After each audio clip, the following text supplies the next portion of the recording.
ते मी जसं म्हटलं ना की आम्ही राज्यभर डेडलाईन देऊ शकत नाही आहोत. म्हणजे आता सांगलीतलं जर दिलं उदाहरण कॉर्पोरेशनमधलं, काँग्रेस एनसीपी एकत्र जात नाहीयेत.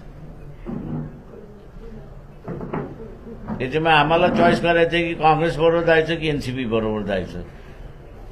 एक स्टेट वाईज आम्ही लाईन घेऊ शकतच नाही आहोत. मुंबईला काय परिस्थिती आहे? मुंबईला अजून सांगता येत नाही.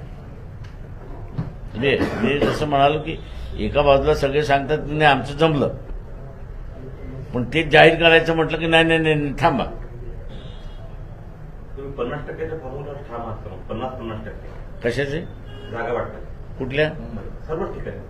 तुम्ही सांगितलं की बरोबरीची बोलणी होणार प्रत्येक ठिकाणी. हो. 114 आम्ही असं आता नगरपालिकेमध्ये बऱ्यापैकी आलेलो आहोत. Without funds without. तुम्ही एक बातमी काल अशी होती की तुम्ही 50 जागांबद्दल आग्रही आहेत मुंबईत, तर 50-50 म्हणत असाल तर जवळपास 112-113 राखला जाईल. आम्ही असं तिथे आता 200 जागेंच्या लढण्याच्या तयारीमध्ये आहोत.